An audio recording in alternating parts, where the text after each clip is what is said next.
그러면 이번에 이제 그 요즘 그 거래 대금이 줄어들고 있다. 이게 이제 뉴스가 되고 있는데 이게 어떤 걸 의미하는가? 많은 분들이 좀 불안해하기 때문에 좀 질문을 드릴게요.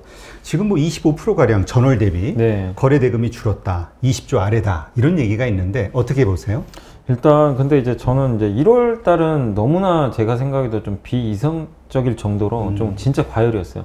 평균 거래 대금이 정말 볼 수 없었던 수치들이 막 찍혔고, 이게 뭐 지금 이제 일평균 거래대금 사실 20조도 이게 적은 것도 아니거든요, 솔직히. 예전에 비하면, 작년에 비하면. 이게 결코 적은 게 아닙니다, 여러분들. 근데 이제 하도 1월 달에 너무 많이, 12월, 1월에 너무 많이 나오다 보니까 이게 상대적으로 좀 초라해 보여서 그렇지 절대 적은 건 아니고, 그리고 언제까지 과열로 우리가 갈 수는 없잖아요. 주식시장이라는 건 우리가 먼 항해를 떠나는 거랑 좀 똑같은데 먼 여정을 가는 거거든요. 그 목표하는 이제 우리가 구간이 있을 텐데, 그 구간에서 제가 이제 고속도로 비율을 항상 많이 드려요. 그러니까 뭐 저도 이제 이번에 연휴에 한번 놀러 갔다 와서 고속도로를 이제 타고 갔는데 차도 좀 많긴 많았지만, 중간에 우리가 어느 목적지까지 뭐 예를 들면 대전까지 간다고 쳤을 때 중간에 뭐 죽전 휴게소 같은데 한번 쉬잖아요. 그럼 왜 쉬는 거죠, 우리가? 거기서 쉴 때 한번 충전하잖아요. 운전도 또 더 운전이라는 거는 사실 또 주의를 해야 되는 거기 때문에 이 주식시장도 마찬가지입니다. 대전까지 간다고 생각했을 때 중간중간 충전을 한 번씩은 해줘야 됩니다. 근데 대전까지 가는데 계속 과열로 그냥 뭐 하루 거래되고 막 몇십 조씩 터져가지고, 그렇게 되면요 나중에 무슨 일이 발생하면 대전까지 갈 수는 있어요. 나중에 몇 년간 방전돼요. 이 주식시장 자체가 그냥 힘을 다 써가지고 방전돼가지고 오히려 진짜 나중에 장기적으로 너무 안 좋은 효과가 발생해요. 그렇기 때문에 저는 오히려 이런 거래대금이 줄어든 지금 2월 달의 조정은 너무나 다행스럽다. 이런 기간 조정을 겪고 나야 또 한 번의 주가 레벨업이 나오는 거지, 언제까지 뭐 거래대금 막 30조, 40조, 50조 이렇게 나와서는 그거는, 그리고 이 사람들이 요즘에 이제 그 연기금이 매도를 하지만 개인들도 주구장창 살 수는 없어요. 어떻게 뭐 하루에 뭐 1조씩 계속 사겠어요. 약간 식히는 과정이 분명히 필요하거든요. 그래서 지금의 거래대금 감소는 과열을 시킨다는 지금의 구간으로 딱 봤을 때는 너무나 바람직하다. 거래대금이 감소한다는 건 상당히 좋은 거고, 근데 저는 그러니까 역으로 이런 것도 한번 좀 말씀드리고 싶어요. 지금 증시가 1월 한 중순부터 꺾였잖아요. 2월 초까지. 만약에요 거래대금이 계속 1월 그 한참 나오는 구간에서 막 거래대금이 30조, 40조, 50조 나오는데 증시가 꺾였다고 생각해 보세요. 그거는 정말 무서운 일이죠. 무서운 일입니다. 이 고점에서 대량 거래가 터지는데 자꾸 증시가 부러진다. 누군가 물량을 넘긴다는 얘기야, 어마어마하게. 근데 거래 대금이 줄면서 건전한 지금 조정을 받고 있거든요. 그래서 이걸 부정적으로 보지 마시고 하나의 에너지 충전 과정이다. 이렇게 좀 보실 필요가 있는 것 같아요, 지금. 그러한 심리가 자꾸 생기는 데에는 이 투자하시는 분들이 너무 이 단기적으로 시장을 바라보는 게 아닌가. 맞아요. 단기 투자. 그러니까 매일 올라야 되는 거야. 빨리 그래서 팔고 또 다른 거 사야 되고. 그러니까 이게 주식시장, 아까도 말씀드렸지만 주식시장을 단기로 하셔서 잘 하시는 분도 계세요. 그런 걸 이제 우리가 트레이더라고 하는데, 그거에 맞는 분도 계세요. 나는 트레이더를 너무 잘해. 그런 분은 트레이더 하시면 돼요, 진짜. 그게 각각의 투자하신 분들마다 성향도 너무나 다르고 다 다르거든요. 근데 거기에 대해서 너는 잘했다, 너는 잘못됐다, 야 트레이더는 잘못됐어, 가치 투자가 무조건 정답이야, 이것도 말도 안 돼요. 근데 대부분의 이제 처음 들어오시는 이제 주린이 분들은 트레이더를 할 수가 없어요. 경험 자체가 안 돼 있는데 어떻게 트레이더를 해요? 매일 사고 팔아서 5% 먹고, 그거 쉽지 않습니다. 그거는 적어도 한 몇 년의 경험이 쌓이셔야 돼요. 그래서 나도 누가 옆에서 뭐 하루에 막 단타 쳐가지고 3, 4% 꾸준히 먹는데 나도 할 수 있겠지, 진짜 그건 착각입니다. 그렇게 생각하지 마시고 어느 정도의 내가 레벨업 될 때까지는 정석대로 저는 하는 게 맞다고 생각합니다. 근데 그 중에 제일 좋고 가장 쉬운 게 진짜 가치 투자예요. 가치 투자라는 게 싼 기업을 그냥 가치가 없는, 그러니까 너무 저평가된 걸 사가지고 가치 투자라는 게 아니라, 제가 말씀드린 가치 투자는 한마디로 그 성장하는 기업 있잖아요. 누가 봐도 성장하는 기업을 아까 말씀드린 대로 뭔가 이벤트에서 흔들릴 때 좀 저렴한 가격에 사셔가지고 장기로 그냥 끌고 가는 겁니다. 장기로 끌고 갈 때 너무 고민할 필요 없어요. 매일매일 보면 진짜 막 짜증나요. 오늘 SK이노베이션이 아까 아침에 마이너스 9% 빠졌는데 내가 주주 입장에서는 당연히 짜증납니다. 근데 그런 상태로 우리가 이 단기 트레이딩 했을 때는 당연히 매도에 손이 나가요. 그렇지. 근데 큰 흐름을 보는 거예요. 이노베이션 이거 LG랑 합의할 것 같고, 미국의 그 조지아 주지사도 자꾸 저런 얘기 하는 것 같고 미국 입장에서 또 생각해 보는 거죠. 조지아 공장이 날아간다. 엄청난 실업자가- 피해거든요. 이거 그러니까 미국 입장에서도 물론 판결은 그렇게 나왔지만 SK랑 LG가 합의하도록 분명히 물밑에서는 조율을 할 가능성이 굉장히 높아요. 그렇죠. 지금 이런 이벤트는 궁금한 것도 모르는 것도 많은 주린이 여러분, 생각보다 쉬운 주식 투자 저와 함께 해보시겠습니까? 이베스트 마이앱에서 프라임 서비스를 신청하시면 온라인 방송으로 저희 연불리와 함께 하실 수 있습니다. 그리고 카카오톡 채팅방에서 실시간 종목 상담도 받으실 수 있습니다. 프라임 서비스를 신청하시려면 이베스트 마이앱 어플 설치 후 다이렉트 계좌 개설 메뉴에서 계좌 개설을 진행해 주세요. 다이렉트 지점 선택은 필수입니다. 이벤트 코드란에 연불리까지 입력해 주시면 감사하겠습니다. 궁금하신 사항은 02-3779-8880으로 연락 주세요. 제가 여러분의 성공 투자를 끝까지 응원해 드리겠습니다.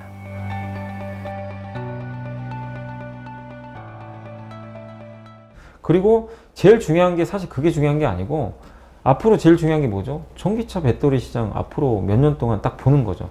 커질 거냐 줄어들 거냐.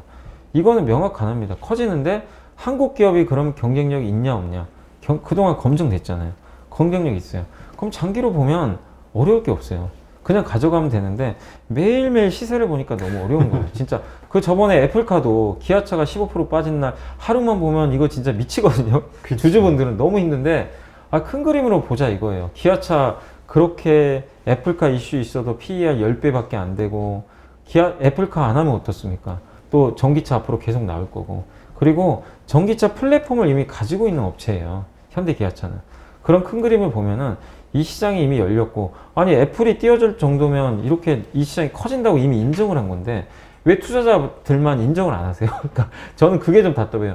주주분들은 물론 냉정하게 보긴 봐야 되겠지만 본인 종목에 대한 내가 믿음이 있다면 확신도 가지셔야 돼요.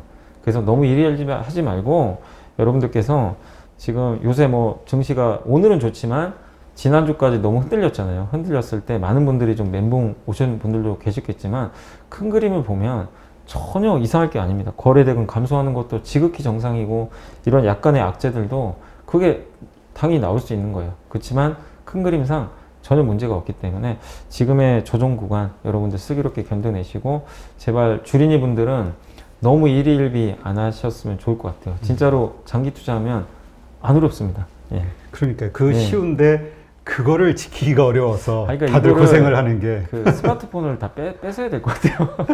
이거 안 보셔야 될 것 같아요. 시황을 볼 필요가 없다. 네, 뭐 이거 이런 매일매일. 예. 그러니까 시황 같은 거야 요즘에 그리고 그 장중에 굳이 안 보셔도 되는 게 또 좋은 유튜버 분들이 시황도 많이 정리도 해주시잖아요. 또 아니면 또 증권사에서도 해주니까 여러분들이 장중에 너무 스마트폰에 이렇게 몰입하지 마시고 조금 그 시간에 차라리 좀 여유 있게 산업 공부하시고 그러시면 더 좋을 것 같아요. 네. 지금 그 초반까지는 그 대형주, 우량 대형주 중심으로 많이 올랐잖아요. 네네네. 이제 많은 분들이 중소형주에 좀 관심을 가져라 했는데 어떻게 그 좀 별로 재미가 없는 것 같아요. 근데 아직까지는. 오늘은 아까 이제 제가 라이브 방송할 때도 오늘 좀 약간 의외였던 게 코스닥이 강하더라고요. 의외로. 그러니까 그동안은 코스피가 1% 가면 코스닥이 0.5%밖에 못 갔어요. 굉장히 소외받았는데 코스닥이 오늘 강한 거 보면은 일단 당분간 중소형주도 괜찮을 것 같아요. 왜냐하면 중소형주가 사실 저는 못나서는 아니거든요. 중소형주들이 근데 이제 코스닥이 약했던 게 바이오 비중이 좀 높잖아요. 근데 바이오들이 주로 진단키트나 코로나 치료제 관련주들이 좀 있잖아요. 신약 개발. 근데 이쪽 업체들이 최근에 좀 이벤트들이 좀 안 좋은 게 많이 나오다 보니까 그게 투자 심리 때문에 좀 안 좋았고 그다음 한 가지가 더 있는 게 뭐냐면 최근에 들어오신 주식 투자분들 성향이 어떠냐면 주식을 거의 안 해보신 분들이고 주린이들. 네, 주린이 분들이 그리고 그 지금 주식하는 자금들이요 대부분 다 그런 자금이에요. 그 예금에서 빼오거나 부동산 자금. 그건 굉장히 안전 자산이거든요. 근데 이런 자금을 주식에 넣는다는 거는 코스닥 기업 잘 안 삽니다. 자기가 모르는 작은 기업 있잖아요. 관심 없어요. 안전한. 네, 누구나 아는 삼성전자 사요. 누구나 아는 현대차 사고 네이버 사고 카카오 삽니다. 그런 자금들이 들어오다 보니까 코스닥에 훈풍이 안 분 거예요. 그래서 상대적으로 코스닥에 좋은 기업이 진짜 많거든요. 근데 그 좋은 장이 완전히 왕따 당하더라고요. 제가 이게 관찰해 보니까 이 기업이 왜 여기서 거래가 되지? 이해가 안 될 정도로. 근데 이 원인은 아까 말씀드린 그런 이유들 때문이에요. 근데 영원히 소외받는 건 없어요. 주가는 정직합니다. 쏠리면, 그러니까 한쪽으로 쏠리면 소외받던 쪽이 나중에 반드시 보상을 또 받아요. 근데 지금 오늘 보니까 그 흐름이 저는 시작된 것 같아요. 그래서 지금은 코스피의 대형주도 물론 좋아요. 그쪽에서도 흔들리면 비중 확대하시는 것도 좋지만 코스닥에 진짜 알짜 기업들 되게 많은데 그런 기업들 중에 아직 못 올라간 기업들이 있다면 진짜 물반 고기반입니다. 그런 기업들 아직 안 가는 거 있으면요, 겁먹지 마세요. 특히 4분기 실적 발표 끝났잖아요. 그런 기업들 중에 실적도 잘 나온 기업까지 혹시 있다. 그러면 여러분 주저하지 마시고 그냥 선택하시면 돼요. 다만 어려운 건 안 가니까 이제 짜증나서 그런 건데 일일비 하지 마세요. 그런 기업들 몇 달, 1년 이상 본다고 투자하시면 여러분들 분명히 지금 장에서 분명히 좋은 수익을 거둘 수 있는 그런 저는 기회가 생겼다라고 보고 있기 때문에 코스닥도 한번 좀 지금은 한번 눈을 좀 돌려보시면서 대응해 보시면 좀 좋을 것 같아요. 네. 그 다음에 이제 또 많은 분들이 5월 2일 날인가요? 5월 며칠이죠? 5월 3일 날 아마 재개될 거예요. 공매도 재개 문제 네. 때문에 지금 어떤 분은 지금 이렇게 시장이 좀 지지부진했던 게 지난주에 이게 공매도 이슈를 반영하는 거 아니냐 이런 얘기 하시는 분도 있었거든요. 그 실제로 그것도 맞는 얘기라고 저는 생각합니다. 공교롭게 금융위에서 결정이 난 날 코스피도 많이 빠졌어요. 코스피도 흔들리고 코스닥도 시총 상위주들이 많이 흔들리더라고요. 근데 공매도가 재개되면 당연히 부정적이죠. 왜냐하면 일부 중소형주들, 그러니까 종목수로는 대부분의 종목이 해당이 안 돼요. 근데 전체 우리나라 코스피 상장 기업이 코스닥과 합쳐서 2,200개, 300개 정도 되거든요. 근데 그 중에 350개만 공매도가 허용되잖아요. 그렇게 따지면 나머지 한 1,800개 정도는 공매도가 안 하는 거니까 이거 괜찮은 거 아니냐 이렇게 볼 수 있는데 공매도 거래 금액의 거래 대금 있죠. 그동안 과거 데이터를 보면 거래 대금의 90% 이상이 이 350개 종목이 집중돼 있어요. 그러니까 나머지 종목들은 거의 공매도가 별로 없어요. 그렇다는 얘기는 사실상 이 공매도가 재개되면 거래 대금 기준으로 했을 때는 웬만한 이제 예전 수치대로 공매도 거래 대금이 나올 가능성이 높다는 얘기니까 상당히 좀 부정적일 수밖에 없죠. 그리고 시가총액 상위 종목에 대해서 공매도가 나와서 이 기업들이 주가 하락하면 지수가 빠져버리잖아요. 그럼 다른 기업들한테도 당연히 부정적으로 작용할 수 있기 때문에 상당히 좀 불편한 이슈입니다. 그리고 당연히 코스닥은 더 취약할 수밖에 없죠. 수급 구조가. 그래서 영향이 더 클 수밖에 없는데 다만 이제 대표님 말씀대로 이런 이벤트를 지금 이제 누구나 알고 있고 이미 선조정을 또 일부 받았어요. 그래서 저는 5월 3일로 이제 다가올수록 물론 사람들이 좀 불안해가지고 이거 공매도 또 어떡하지?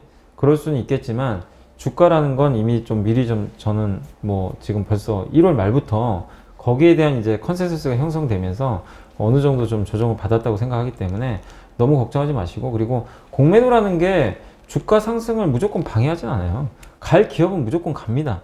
공매도가 아무리 테슬라 보셨잖아요. 테슬라 주가 10배 가는데 공매도 세력이 파산됐죠. 네, 파산될 정도로 그러니까 중요한 거는 공매도가 중요한 게 아니거든요. 내가 가지고 있는 기업이 이런 거죠. 문제 없고 성장하면 오히려 공매도가 근데 그게 많아요.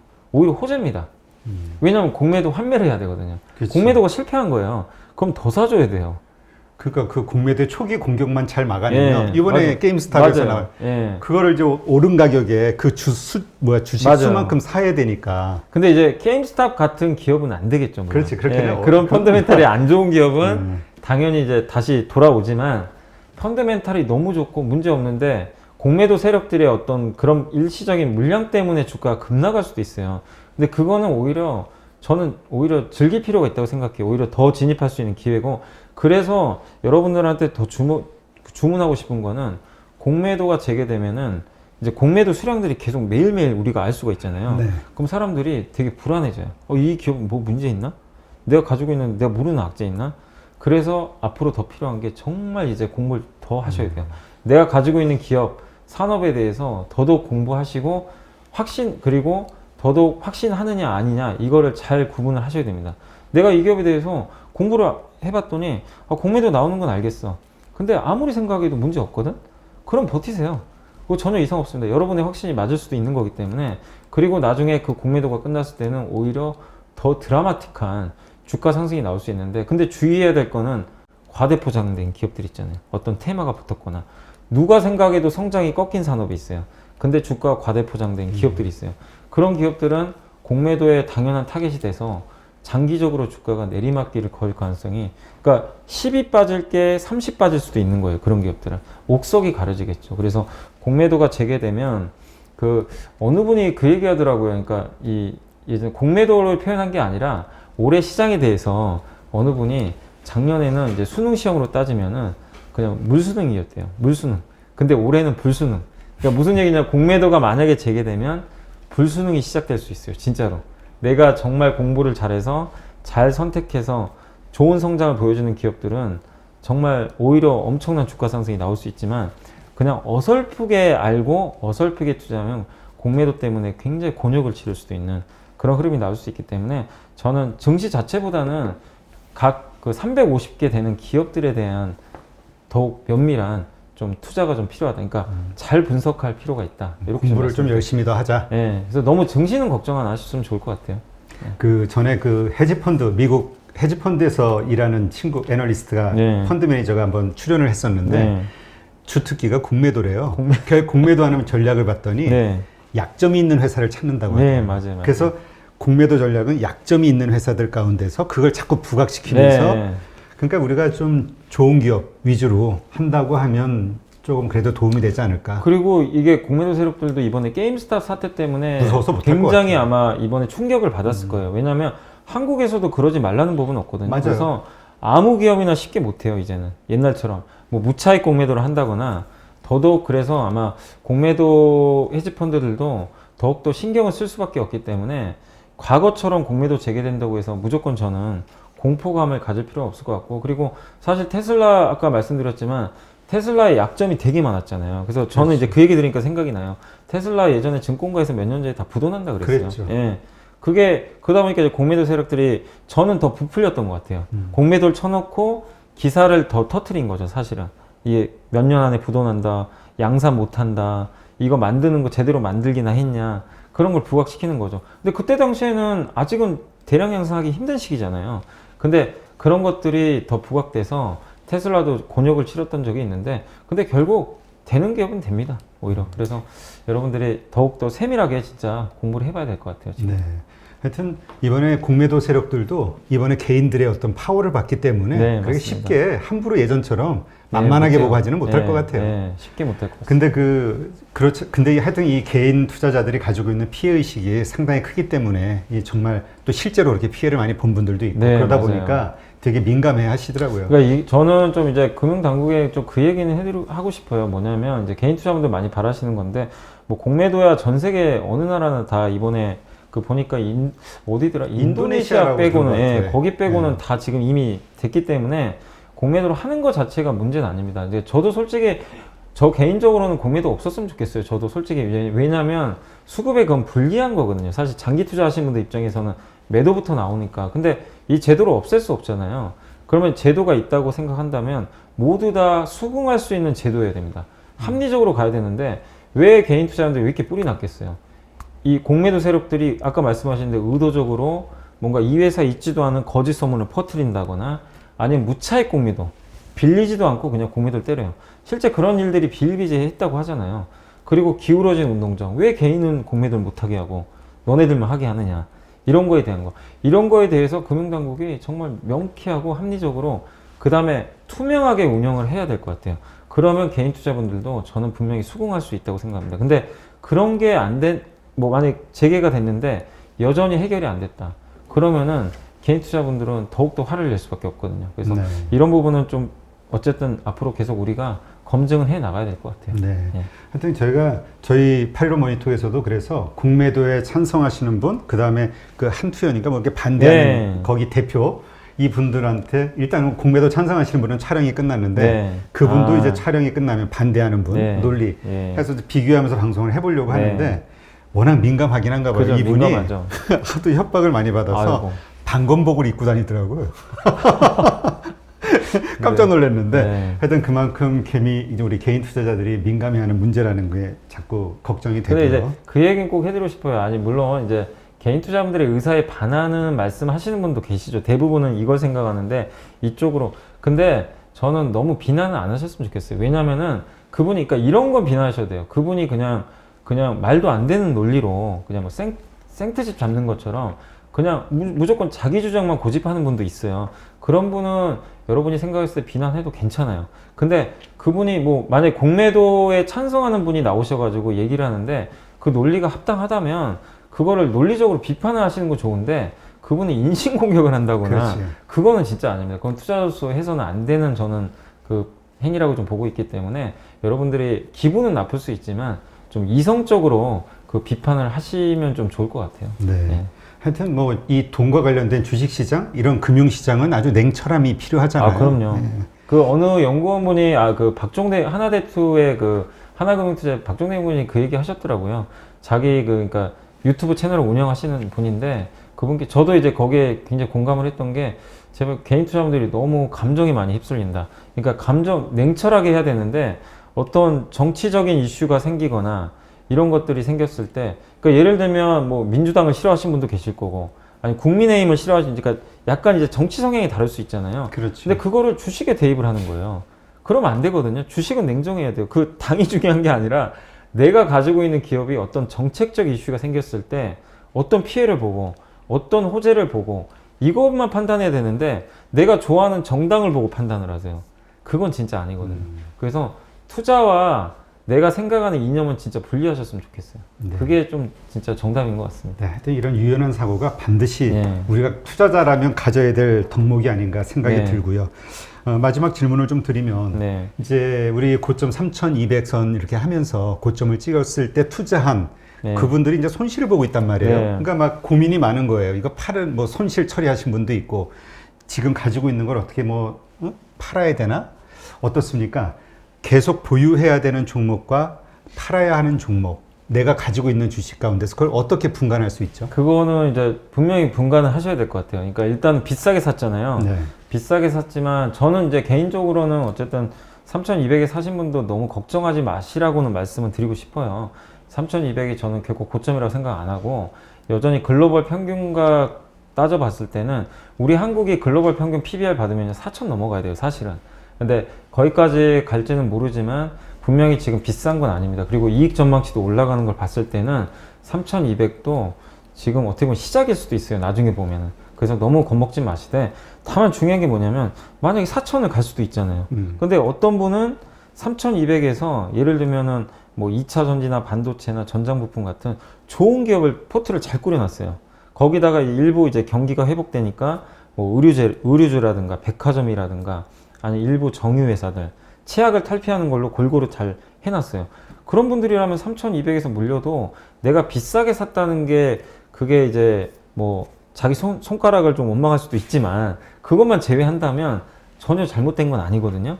근데 3,200에서 내가 주식을 샀는데 어떤 말도 안 되는 테마주를 사셨거나 정말 높은 가격에 아니면은 점점 그 성장이 둔화되는 사업들 있잖아요. 아까 말씀드린 뭐 이런 이제 그 전기차 전용 부품이 아니고 그냥 내연기관에 들어가는 부품 회사 아니면 코로나19가 이제 점점 완화되면서 뭐 코로나19 진단키트 만드는 회사들은 점점 이제 힘들어질 수밖에 없잖아요, 사실은. 그렇죠. 그런 걸 샀다든가, 그러니까 약간 꺾이는 산업에 있는 업종을 내가 무턱대고 너무 비싸게 샀다면 그건 여러분이 더 잘하실 거예요. 그래서 지금 하셔야 될 거는 3,200에 사신 분들은 내가 물려서 걱정할 게 아니에요. 걱정할 게 아니라 가지고 있는 종목이 10개면 10개를 다 하나씩 써보세요. 그러니까 냉정하게 써보세요. 뭐 예를 들면 삼성전자 앞으로 좋아질 거, 나빠질 거, 그럼 장기 의견, 본인의 의견을 쓰세요.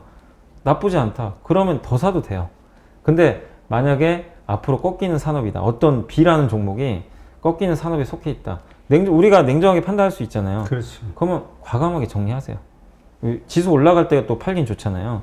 정리하셔서 뭐 아까 말씀드린 삼성전자로 교체하셔도 괜찮고 성장하는 쪽으로 아니면은 중소형주 중에서 지금 소외받는 거 되게 많거든요. 실적 좋은 거 갈아타도 되거든요. 그러니까 3,200이라는 그 함정에 빠지지 마시고 거기에 또 매몰돼 가지고 이거 어떡하지 걱정할 이유가 전혀 없어요. 오히려 기회 같아요, 저는. 그래서 지금은 A부터 뭐 A, B, C, D, E라고 치면 잘 하나씩 발라내가지고 보유할 거, 팔 거, 더 살 거 한번 면밀히 그 구분을 해자자. 그 정답은 누구도 몰라요. 그건 여러분이 알고 있으니까 여러분이 잘 판단하시면 좋을 것 같습니다. 네. 하여튼 그 투자를 한다고 하면 다른 누군가를 의지하기보다는 본인이 알고 자기 네, 스스로가 맞습니다. 결정할 네. 수 있는 어떤 그런 지식, 판단력 이런 네. 것들이 좀 필요하겠죠. 네. 네. 네, 오늘도 좋은 시간 가졌고요. 또 다음 주 월요일 날 더 좋은 주제들로 또 이야기를 나누도록 하시죠. 네. 오늘 수고하셨습니다. 감사합니다.